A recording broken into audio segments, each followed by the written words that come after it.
So much importance now in these new 9-ball rankings. There have been various attempts to get world ranking systems going over the years, but there hasn't really been a proper structure to back it up. So now this is what we have, a proper calendar with tournaments, some of them promoted by Matchroom, some of them brought in from the Euro Tour and other promoters as well. And they're building up the points at the moment. Francisco Sanchez-Ruiz, the early leader, Joshua Filler in second place there. And I think really nowadays, Carl, there are two types of pool events. There are Matchroom events and everything else.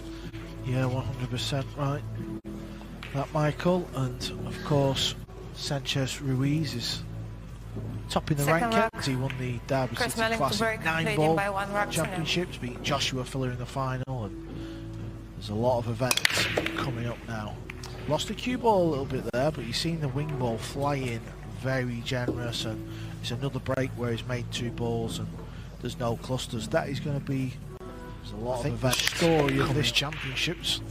Yeah, we'll see a lot of changes in those rankings after each of these really big events with the really big points on offer. The numbers you saw there, relatively small really in the context of the sort of points you'll need to be at or near the very top of that list come the end of 2022.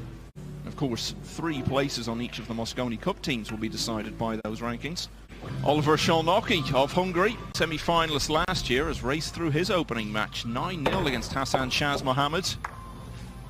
Kasper Matikainen of Finland, who we've seen make an impact on this championship in the past, is on the hill, 8-5 up against Sanyan Pelivanovic.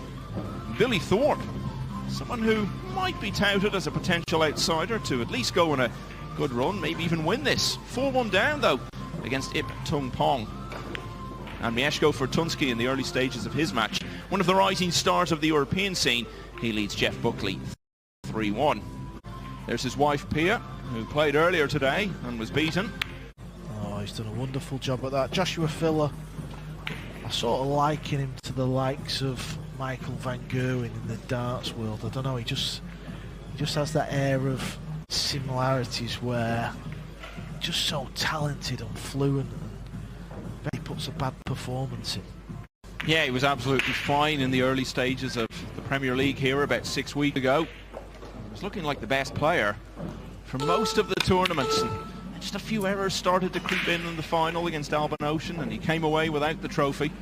That is a wonderful positional shot. It really is. To draw the cue ball out, to miss the 6, what a shot. Yeah, as high quality a positional shot as you'll ever see. And I know what you mean about the Van Gerwen comparison. It just makes it look so easy and effortless. And overall, that's 3 racks in a row now for Joshua Filler, the former champion. He's off to a flying start here, 3-1 up on Chris Melling. So much to keep up with over these first few days. You always notice towards the end of an event like this how it just gets quieter and quieter with fewer and fewer tables in action towards the finish. Joshua Filler, no stranger to that stage of big events. He's going very well in the early stages of this match. Just as I say that, he goes and scratches, Carl. Yeah, the cue ball, well, we'll take another look. I think it got kicked in off, which was a bit unfortunate. Yeah, you see the blue too, kicked it in from an awful angle and all straight in, and that's what Chris needed.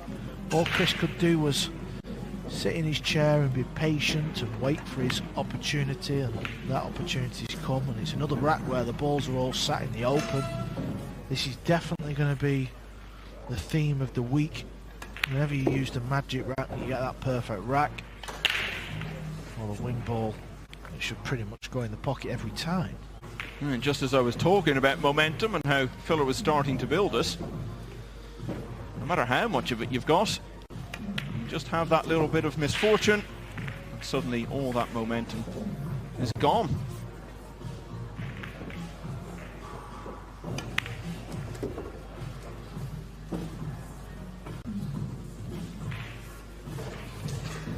Looks in good form, Joshua. I know it's very early stages. We've only played 6 racks, but he looks in good condition out there.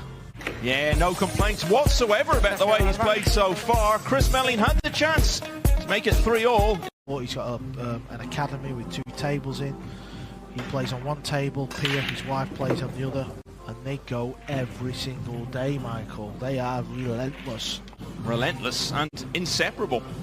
You never really see a match that Joshua Filler plays in that Pia isn't there supporting him, even though she's got her own pool career as well.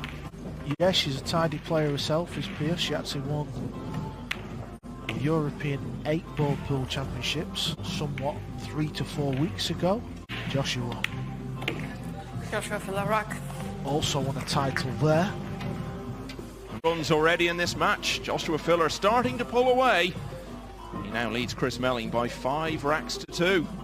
He looked a couple of years ago as though he might be about to start dominating the game. Won the World Championship and the US Open within a few months of each other. Although he's continued to have success and remains one of the top players, he hasn't quite built on that. So he'll be determined to reassert himself. He knows other players, most notably Albin Ocean, have just overtaken him a bit. Still so young, Joshua Filler. Hard to believe he's only 24 years of age. He's been around for quite a while already. Won the China Open in Shanghai when he was only 19 years of age. Such an established Mosconi Cup player already. Clinched the winning point again just before Christmas at Alexandra Palace for that win over Shane Van Boning. He had previously done that on his debut back in 2017 when he was also MVP and the youngest player ever to feature on a winning team. So he's achieved so much already in the sport. He's achieved quite a bit in this match. He leads 5-2.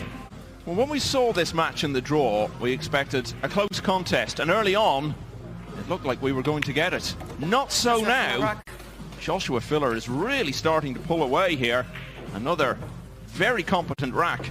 He's 4 clear at 6-2. And it just shows, particularly with the winner breaks format, Carl, how one shot can make all the difference. Melling had that chance to make it 3-all, missed the 7, and basically it's been one-way traffic since then. Yeah, it has indeed. Whenever you miss them sort of opening pots, you can often get punished severely. And well, if there's ever a pool player